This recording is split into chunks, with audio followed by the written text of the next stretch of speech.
everyone. Tess Thomas here from Clay County Historical and Arts Council. Welcome back to another episode of One-on-One with Clay County History. Today we're in the home of Dan and Joy McGlamery. Dan, thank you so much for having us. Well, thank you for asking. I wonder if you'll just go ahead and tell us who you are and where we are sitting, and before you go into your family history, let us know about your immediate family here in town. Well, I'm Dan McGlamery. My wife is Joanne McGlamery. We met at Western Carolina. She is a city girl from Indian Trail, North Carolina, about 10 miles the other side of Charlotte. We've pretty successfully made a mountain lady out of her. Nice. I have 3 children. Marcy Ledford, married to Merlin Ledford. She works over at the credit union. I have the second oldest is Claude McGlamery. He works at Moog and has one of my granddaughters, Leanna Alberta. And then there's Danielle and Justin Maney. They both, her and her husband and her daughter and her husband, all are x-ray techs at Union General. Brittany works for a doctor, not in the hospital. They have one child, our first great-grandson, a little Bronx, and we have another one on the way. Congratulations. I am the grandson of Dr. Paul B. Killian, who was a medical doctor in Clay County for years, and I'll talk about him a little later, but the office part, the doctor's office that's attached to the museum, is his original office. It was built about 1900. My great-grandfather is Dr. Dan W. Killian. He is my oldest traceable relative that has contacts to Clay County, and instead of just talking about him, I am fortunate to have a detailed family history that some of my relatives in Oklahoma and Texas wrote back in the 30s. Instead of just the lineage, it gives a little history on each person. Oh, I love that. And Dr. Killian was the father of Dr. Paul B. Was a fairly busy person, and I'm going to read his biography from here instead of just trying to tell you about it. All That's right. okay. Please do. It starts when he was a young man, received a good education in public schools, and attended university at Chapel Hill. He taught school as a young man. When the Civil War came on, he organized his own company at Hiawassee, Georgia, Company E, 52nd Regiment, and enlisted them and himself on a company on March 4th, 1862. He believed in state rights on the slave question. He owned no slaves, nor did his father. Daniel W. may have been in the Battle of Pea Ridge, Arkansas, and no doubt saw active service in Missouri and was wounded at Pea Ridge. Daniel W. was with his company. That his company was at Chickamauga in 1863 and Atlanta. Little is known of him, of his other war activities until the siege war surrendered on July 4th. He was at Vicksburg in the siege. He was paroled on July 7th, 1863. He returned to his home in North Georgia.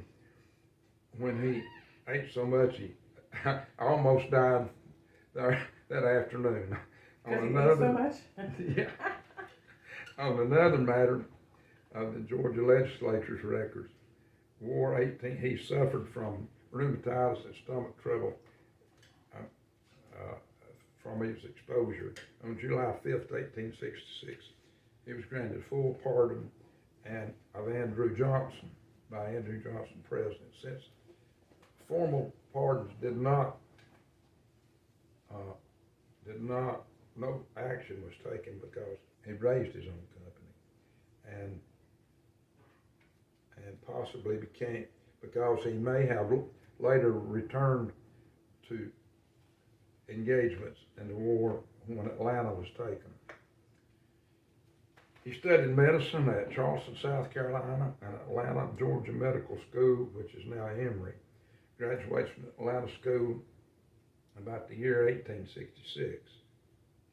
For many years, a son and grandson are now practicing physicians in the area. In 1891, he sold out and moved to Chillicothe, Texas, where he bought land and a drugstore and practiced his profession. After a few months, he left there because of his health and moved to White Rock, Texas, where then he took over a practice of a retiring physician at Pilot Grove, Texas.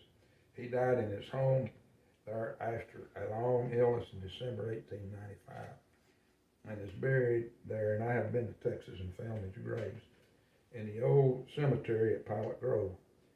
He was a member of the Methodist Church, Masons, active in public affairs and his community. He rode a horse during all his life in medical practice. It doesn't tell this story, but after he finished his medical education, he was born in Hayesville not in Asheville, but Henderson County. And then he went to, the Civil War started and he went to Atlanta for that. But he, after he got back and got his medical degree, he was starting on a trip. He was going to Eastern Kentucky to practice medicine. And he came to Clay County, and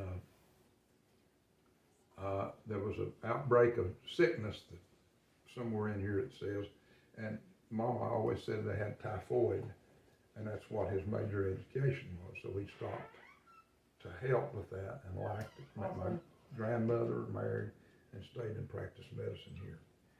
And her name was? Clarissa Maud Moss, and I'll get to her a little later. Collection of him is seated in the saddle, an old-time saddlebags. I've got his picture back there somewhere. Wearing made-to-order boots, a stiff button white shirt, and spurring a bulky horse out of town on a hurry-up call was Spotty McSpadden running alongside. It was a hard riding, I believe this was in Texas, rural, dreary, I can't read the rest of this, it's faded out. Daniel was married twice. His first marriage was to Martha Ann McClure. And an interesting fact about Ms. McClure, one of Ms. McClure's mother's sister was the mother of William Howard Taft. Really? Mm-hmm. And I have been told, I have no way to fact check this, that somewhere along the way, while he was president, he came back and went through Clay County on a hunting trip and up through the Tooney area and over to Andrews, and he stayed on Tusquity one night at some of my relatives up there now. Isn't that ironic? Even if whether that's true or not, I'm not sure.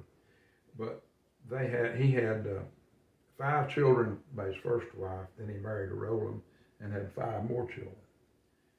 So one of those happens to be Dr. Paul B., my grandfather. Right. So, in about the 1887, I believe it says, his first wife had died.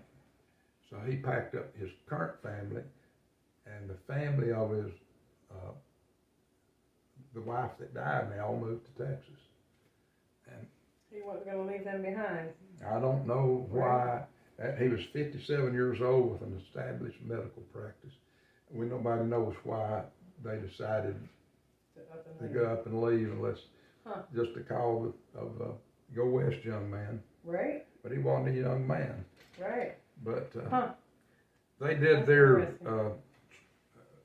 contributed to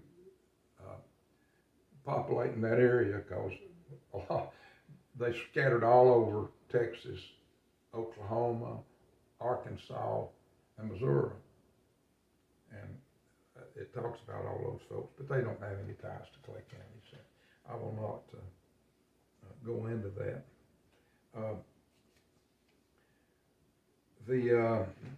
Now I want to talk a little about my grandfather, Killian. If I can find my page. And I'm going to use this one instead of what's in here. My mother wrote this article for the paper in Is it the local paper? 1984. Clay County Progress. 1984. 1984. Oh, fantastic that you have it. And her history is a whole lot better than my memory. Right? So at the risk of getting too long, I'm going to read this.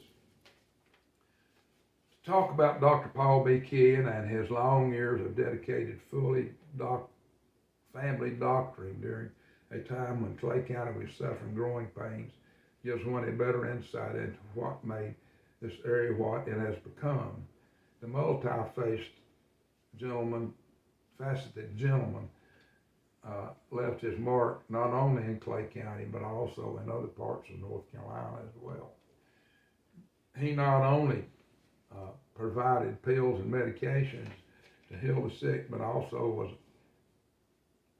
his humor, his patience and understanding, and his sensitivity in all matters gave hope and help where it was needed and appreciated. Dr. Killian was born in Clay County, January 5th, 1972, when his father, Daniel W. Killian, had settled to establish a medical practice. His father had left South Carolina soon after the end of the Civil War en route to Kentucky, but decided to stay in the area, and instead of moving on, he married Martha Ann McClure, a member of a pioneer Clay County family. She died very young, and Paul was left in the care of three sisters until his father remarried and a new family was started.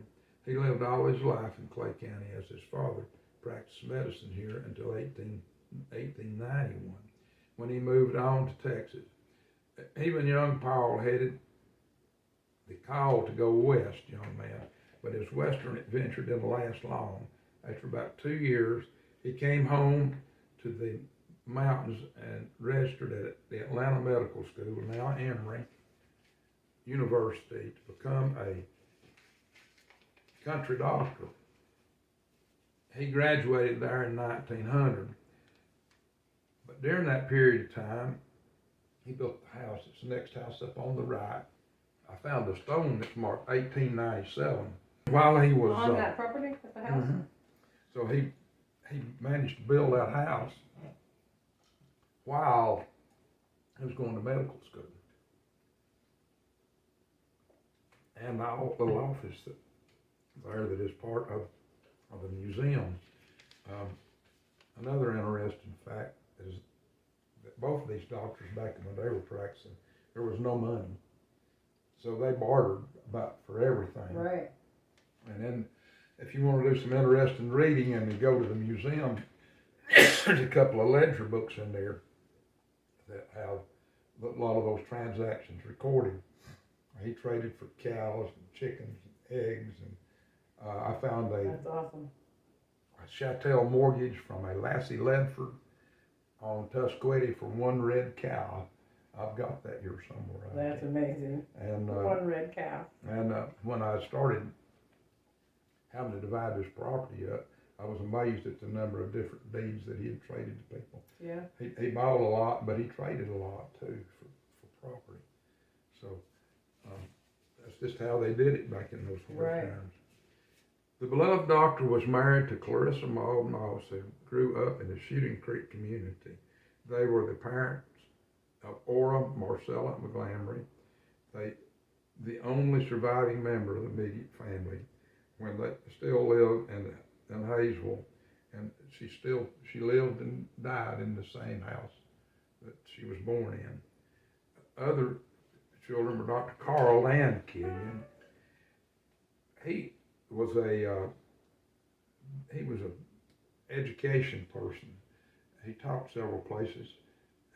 He got his degrees mostly from Chapel Hill, but he ended up at Western Carolina as the dean of the education department, and he did a lot of work on advanced children and on children that were needy in education. And he was known nationwide. He did a lot of tests, IQ tests and different things. And he originated to determine who was gifted and who was. The key in education bill, I may have already said that is named for him. Then there was Dr. Frank Killian. He became a doctor. I may be incorrect here. I think he had a farm right in front of the dam that he lost, of course, when they built the dam. Right. And he moved from there to Rainbow Springs, and he doctored the people. Ritter Lumber Company had a huge operation over there, and he doctored them for a few years, and then he got drafted during the war, and they got stationed in somewhere in California. My aunt used to tell the story.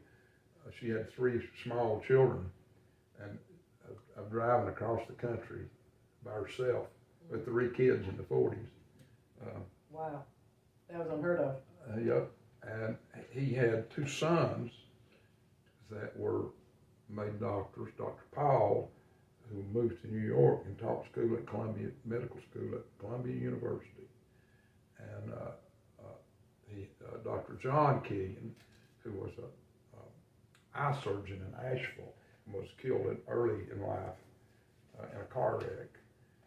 And then there was my mother, of course. She taught school and helped her dad. And the last child that had was let me read his. Then there was Claude Ralph. He attended Georgia Tech and Auburn before he accepted commission in the U.S. Army during World War II. Dr. Ken's grandson, Frank Jr. is now, they got all that. But Ralph never left home. He stayed. Dr. Killian never learned to drive. So after his horseback days were over and they built roads in Clay County, he started doctoring by car, of course, but and Ralph drove him everywhere he went. Huh. So he stayed home and farmed, but he delivered. I'm getting kind of off subject, but I'm going to do this anyway. He delivered most of the babies in Clay County for several years, and I guess most of them are gone. But I have people all the time back a few years ago would come tell me that Dr. Killian delivered them. So what a following. Okay. According to Ms. McGlamery, her parents had planned to have their home ready for occupancy when he graduated from medical school in 1900. But the best laid plans went awry, and they moved in anyway. The lovely old home located on Student Dam Road has been remodeled, and now the Wiley McGlamery residence. When the house and barn were built, the barn stairs were thought to be unsafe, and they are still standing and can be used. So much did they know. I tore that barn, termites got in it, and I tore it down and paneled my basement with the wood out of it. Yeah. Then I discovered that the wood was full of bugs. Oh no. When we turned the heat on, and I had to spray the wall. Oh to no. get the bugs out of the barn wood. In the front yard of the McGlamery property stands a small wooden structure where Dr. Ken saw the numerous patients who were able to travel to visit him in his later years, for many years, his office was in our home, says Ms. McGlamery. First in the front room, and then a McGlamery home, and later upstairs. The doctor's office is the same as it was when he came and went and practiced there. He had a little black bag that's in the museum. Sits on the table, that saddle bags that both he and his father flung across the horse's back. That fact never struck me till just now, that they used the same saddlebags. Him and his father, that's amazing. Yeah. Still on the shelf there are his appointment books, and laying on his desk cover top to walk into the office as he stepped back into yesterday, a trip to the Clay County history. Many, I'm going to say this while I'm on the subject of office. There's two sections to that office. I donated the first original section to the museum. Of course, there was no room for the back section, so I see. The TVA built him a bigger office, and he was the doctor for TVA as they were building the dam.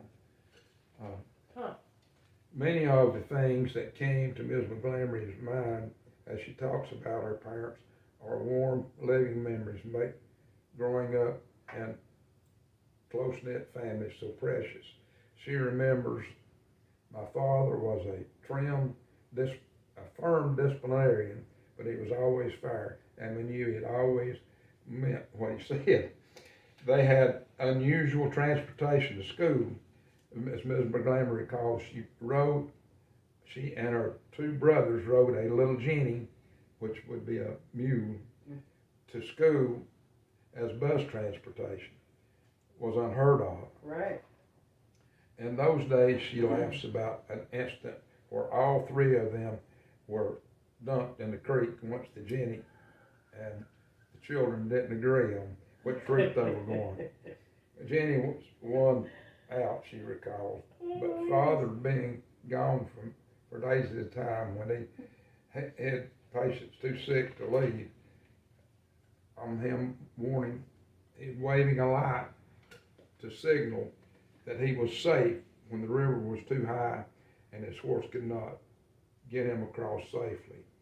She also recalls that there were many times he came home frozen to the saddle when he was out in freezing weather for long periods of time.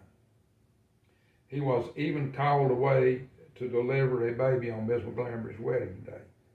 One localite whose birthday she isn't likely to forget, he was not a regular church attender, but she says he was a strong supporter of the churches and always welcomed ministers to all the faiths into their home. Dr. Killian works in the area to promote vaccines and inoculations that would wipe out typhoid and other community diseases. They were taken from their toll on Clay County. He was especially concerned about children with high mortality rates then, and many times children who were needed. She wouldn't come and stay in the Killian home until they received their services or shots. He would then, before community groups and leaders, pleading for their support and helping to inform and educate people. That's amazing. He was an amazing man. That's dated when? 1984. April 12th, 1984. Clay County Progress. Clay County Progress, if anybody would like to read that. That's amazing. My memories of Dr. Killian are limited. He died in 1949. I would have been 4. But I can distinctly remember the large crowds of people that would come to his practice. The front porch would be full, the little waiting room would be full, and a lot of people sitting in the yard at times. Wow. And I toddled around and begged pennies from all. Collecting pennies for the patients. I filled up a savings bank with pennies. Oh, that's nice. And I remember he had set me on his knee and talked to me, but I can remember the day he died because there was no parking place to be found when he passed. Just an outpouring from the town that he had taken care of all those years. I read it was 52 years he was Hayesville's doctor. It was. That's amazing. Now my mother, the Moss side of the family, we had some very renowned people involved in that. My mother's uncle, Fred A. Moss, was in Washington, D.C., and he was known nationwide for his work with early cancer surgery and research. And he made some really good steps forward. And you're talking about back in what decade? This would have been in the 50s. 1950s? Cancer research, wow. Yeah, early type stuff. I'm not sure about the dates on that, but I can remember him coming to visit here. Educated guess, yeah. He, when he died, they did a foundation, and a lot of the money he had in that foundation was used to build the Moss Memorial Library. That Moss comes from the Fred A. Moss family. I knew I had heard that name before. That's exactly what it is. There was two other brothers that both of them ended up in California, and they worked in education. One of them went on and lived in the Philippines for several years. But as the details on that, of course, the Mosses are not in this part of the history. This is only the Killians. But that pretty well covers the Killian side. And I want to talk a little bit about my dad and his brothers. Me too. And this is very interesting. My father and mother had an interesting romance. He was 9 years older than she was, and he was very persistent. So they thought that age difference was a little too much. So they sent my mother to Valdosta State down in the far south of Georgia for 4 years of education. Right. She finished her education. She went to Roanoke Rapids and taught. But it didn't work. She came home and they finally married. And no matter what they tried doing to keep them apart, they persevered. It worked out pretty good. I guess they were married 60 years. Wow, that's so amazing. Now are coming up on 56. So. Nice. But my dad was a person that was a very wise businessman. He's somebody that doesn't say much, but when he talks, you better listen. Because he's got something to say. Yeah, and he's a person that when you're the son, you never listen. But right. I long wish that I had paid more attention when he was talking. I know the feeling, yeah. His favorite thing to tell me was, "You'll never make any money playing golf," because I love to golf. But probably would good advice, but very few professionals. But he got started with a school bus. He had the first commercial school bus in Clay County. Really? Yeah. And I was doubtful on my fact, but I found in this book here that did happen. So he was born in 1909, and he had to leave. He went to Blanton's Business College in Asheville, but during the Depression, Uncle Fred had to get a job in Washington. He went up there and worked a while. Then he came back here. He worked as a guard at the dam, and then he started doing businesses. His first business enterprise was a little restaurant and a gas station where Nocturnal Restaurant sits now. Yeah. To the upper side, there was a gas station, and he had a restaurant in there. It's a beer joint, actually. Nice. That back in the days when Clay County was wet, but he swears he never drank a drop, and I have no reason to doubt him. Right. And His wife might have had some word to say about that. Yeah. And then he went across the street to the building that's vacant now. It's been vacant for a long time. That big brick building? Big brick in the building. corner, yeah. That was a hotel. He built that. There's 12 rooms, I think, Really? upstairs. Your dad? And he had a restaurant and downstairs. And that building has been several things. It was Ivy's Furniture Store, and then it was Ron West Auto Parts. And I think Mr. Mike Plummer that has Nocturnal has bought that building, and he's got big plans for that building in the future. Good, I'm glad something's I gonna mean, happen it's with still it. It's gonna a be a really cool while. old building. Now, yeah, it's a cool What building. year was that built? It was in the 40s, In the 40s? late 30s, early 40s, So, but I don't have the dates. right, Unfortunately, on the McGlamery side, I have no major family history except for this book, and it's not very detailed. right. We got a lot of names and lineages written down. But I really enjoyed this one Because it has the personal biographies stories, in there. yeah. And, Oh, so awesome that someone did that for you. yeah, it was, but Dad also was the originator of the Ford business in Clay County. On the lot where Nocturnal is located now was the original Hayesville Motors, I think is what they called it in those days. Dad built that building and started that business with a fellow named Duval, who stayed a few years, I'm not sure how long, but left, and he had opened his own Ford place and others. He had 2 or 3, I think, Duval Ford. And then, I don't know how the contact was made. Dad brought in Joanne Jones, Jackie Jones' dad, as a partner.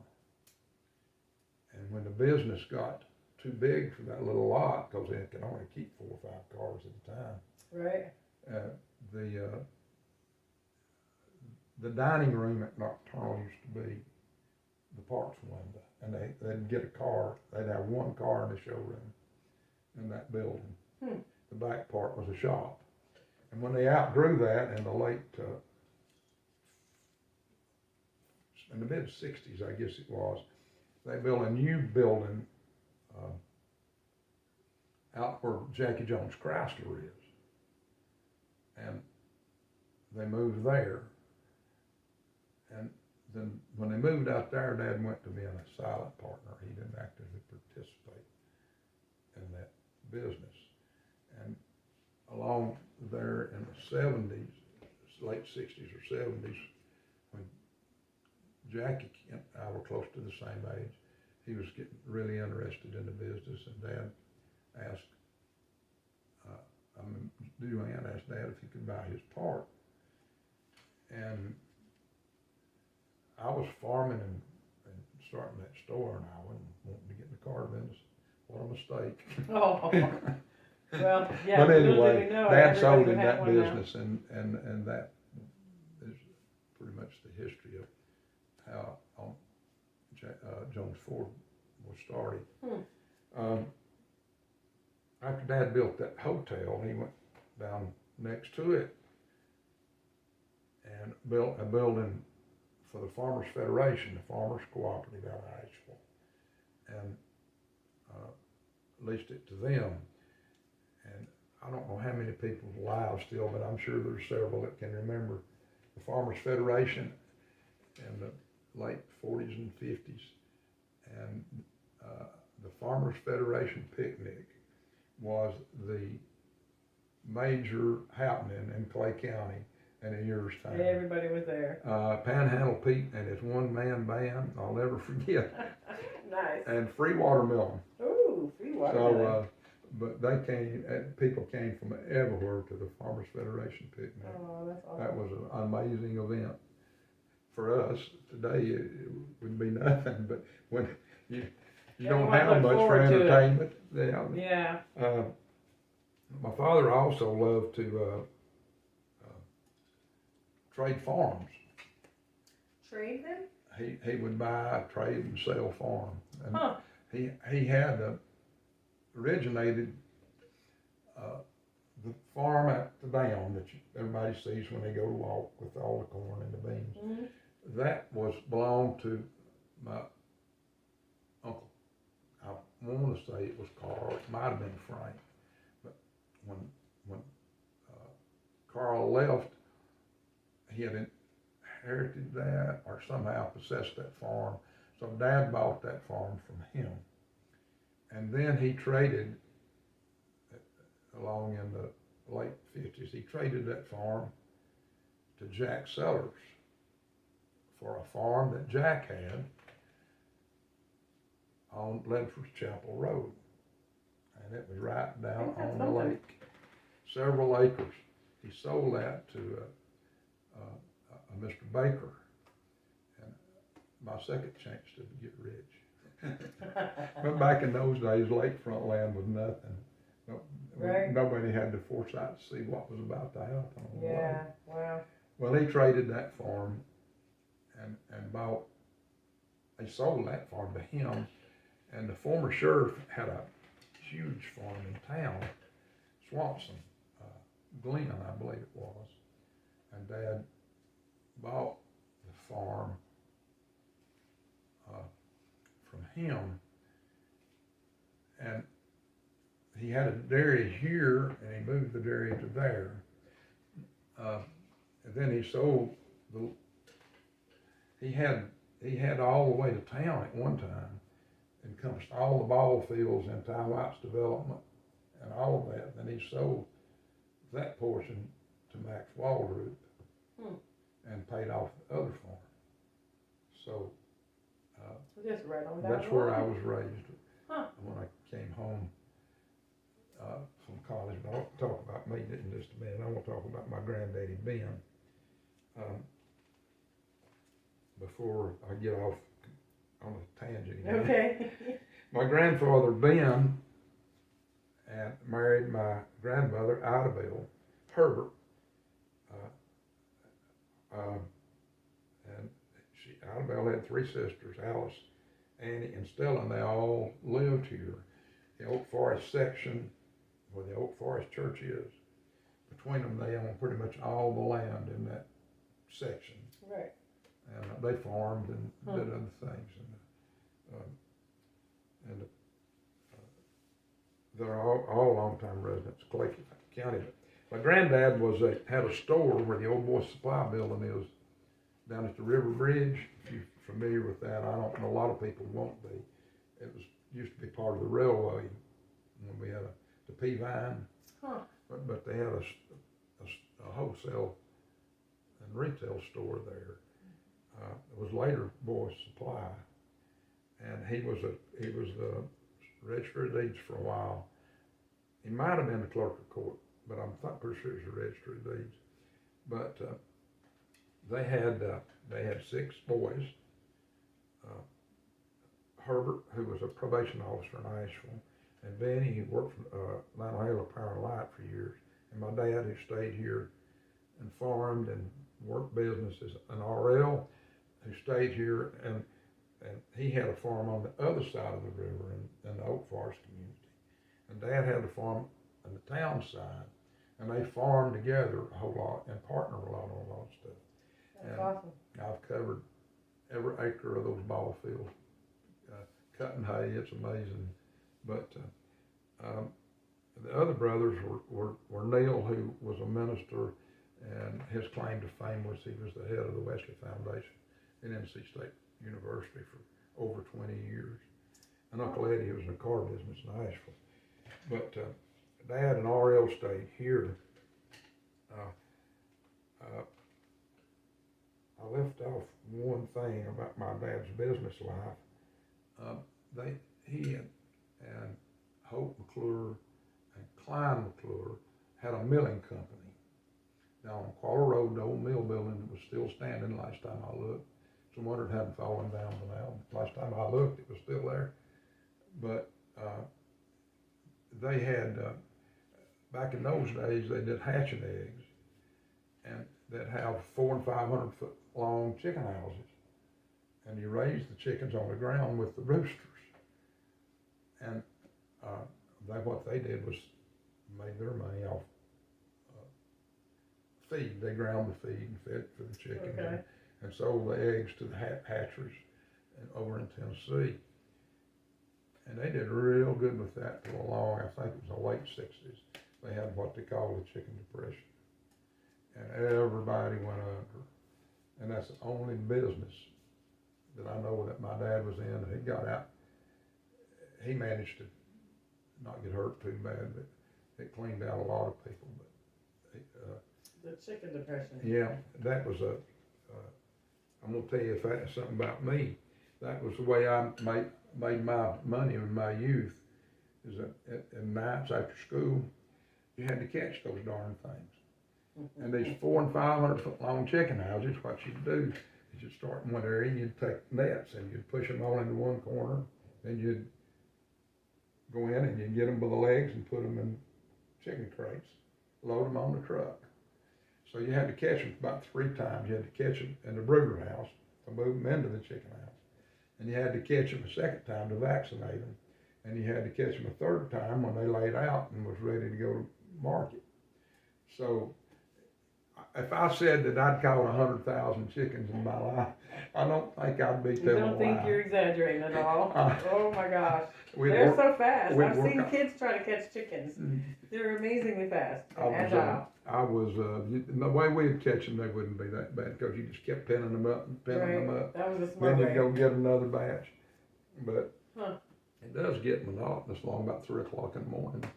Oh. We'd catch all night sometimes and still go to Wow. school the next day. I must have been 14, 15, or 16 along in those times. Wow. And I'll tell you one other story. And then when I was in college, we had a little tornado come through here.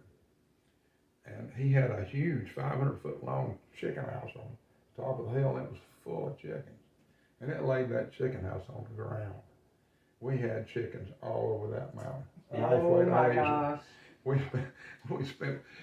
I just had the visual of them flying through the air. Of course, they were tame Everywhere. chickens, and they stayed pretty close to chicken house. But some Oh, of them, goodness. anyway, would wander off.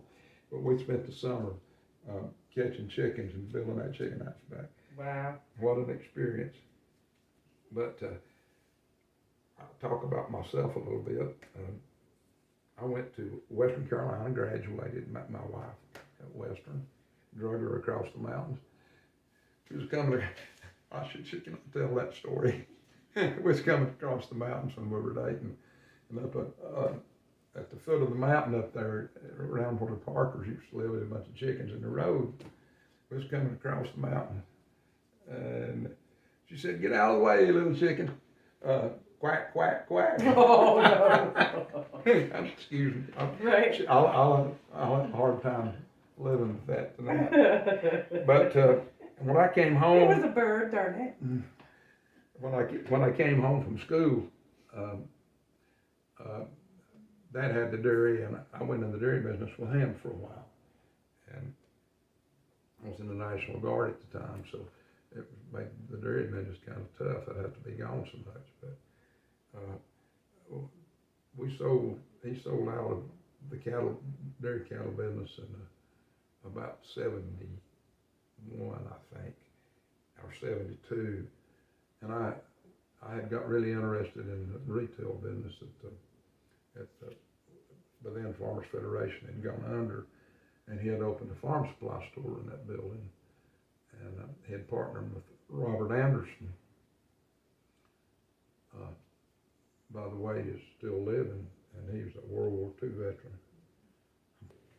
When I came home from school, there were 75 or more Class A dairies in Clay County, and I think 75 or more? That's in this 75 or county? more. Wow. There was over 100 at one time. Wow.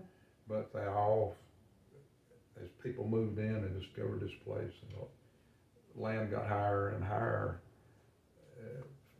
farming just faded away. The chicken business faded away. So it was getting tough to make it with the farm store, because we would sell thousands, not hundreds, a couple thousand tons of fertilizer every year. And it started off when I first went back. When over there, we didn't have a forklift. So, and fertilizer was in 100-pound bags. So y'all toted that Cotton 100 pounds at a time. We toted that stuff. They finally got to making it in 50-pound bags. But they never did make 50-pound bags out of cotton meal. Cotton meal was, you'd have to go way down in South Carolina to get, and everybody back in those days that had the dairies, they made their own feed. They had these mills, and they used this cotton meal was real high in protein. They used it to make the dairy feed. So along about the late 70s, it just about got impossible to make a total living out of farm school. We did custom application with liquid fertilizers. I have sprayed corn all over clay towns in Cherokee County. One year, I think we sprayed 5,000 acres. If it wasn't for the Cheekses now, I don't believe you could find 100 acres. The Cheeks have a big farm operation in that. But we took the hardware store, the farm store, and we went into a whole lot more hardware, and then we started and built a building supply business, and grew it until about 2002 when I had the opportunity to get out, and we emerged with Gary Reffitt over on the bypass, and eventually sold my interest to Gary, and he finally sold it. It's changed hands twice since then. I went to work for them for a while, but I've done several things. Other than that, I had the sporting goods store, was in the store, and it got to doing so much, we put it over there in a nocturnal building in one corner. And then my son-in-law came along, and he ran it for a while. And then he finally sold it to Hogsett, which is now in business too. So, and I had a wholesale plumbing and electrical supply in Blairsville, Georgia, with some partners.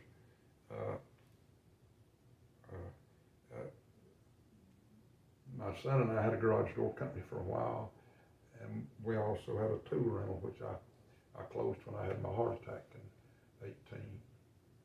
So I've also served on several boards. I was on the founding board of the Clay County Chamber of Commerce, which is not really true because we had one board, Chamber of Commerce, that started and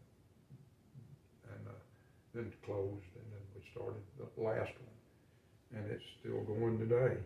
And I was a two-term county commissioner. I did not realize this. How interesting.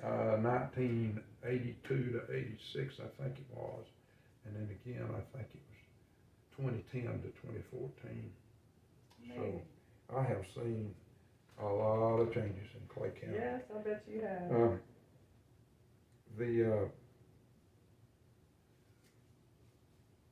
The major things I've seen, starting when we were young, I was real young, that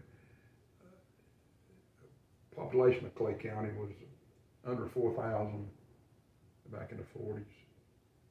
You could play ball in the middle of the road out there after they got the dam built and never have to stop. You could, when I was a child, we'd walk to town to Roger Curtis Theater, which is the Tom Day Mall now. We'd walk to town to movies, and somebody'd always fix it. We never did have to ride home. It wouldn't let us after dark. But we were young. I can't imagine turning my kids loose this day and time. No, to not walk at all, to yeah. town or anywhere. But it was a more laid back time, I guess. Yeah, when I was young, it was be home before dark. Yeah. So, but my Those were the dad. days, my friend. My dad was a two-term state representative, and he was there during, I believe it was Lynn Johnson's Appalachian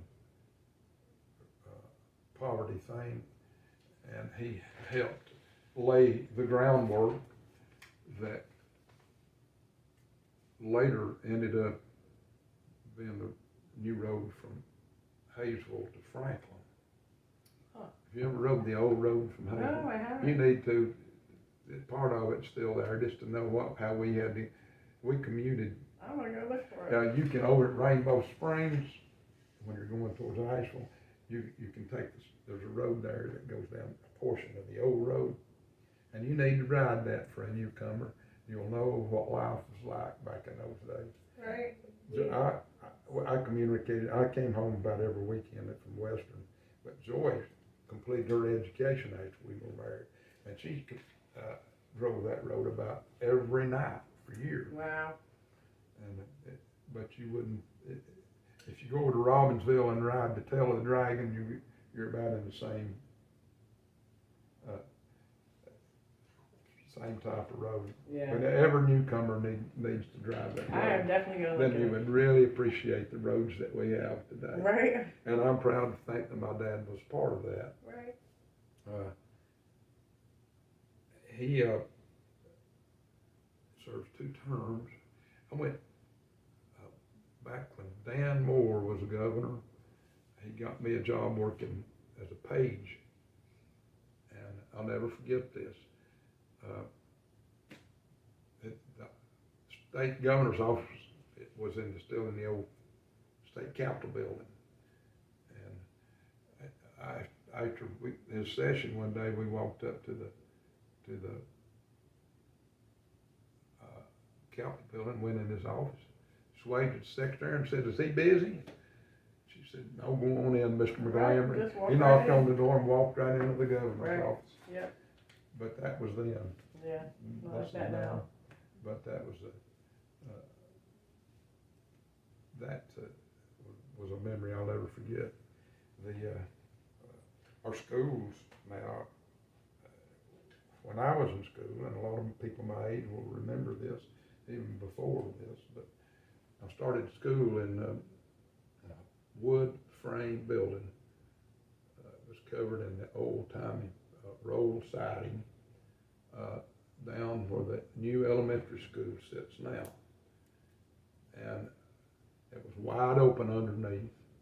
It was cold as they get out in the wintertime. It was heated with a coal stove, and in the first grade, you can't hardly carry a coal bucket, but we took turns carrying coal into that coal stove. But before I finished that year, we had moved into the new elementary building that has now been torn down. And we thought we'd gone to heaven. Right. We were warm. Yeah. And we'd never had any air conditioning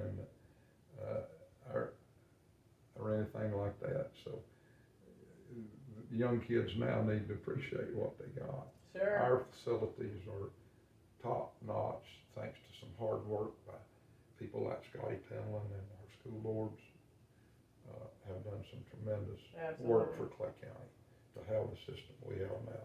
We can put our system up against any system in the state, and we should all be proud of it.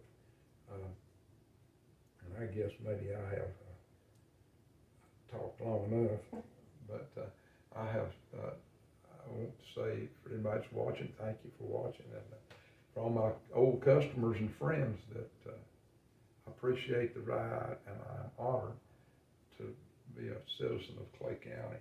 I'm proud to be here, and thanks again.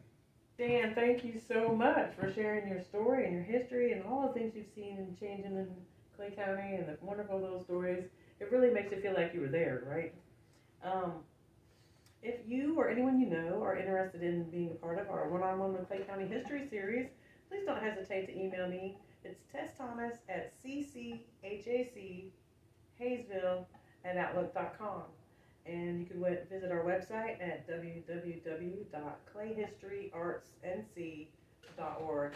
And thank you so much for being here and watching with us today. Stay tuned for the next time.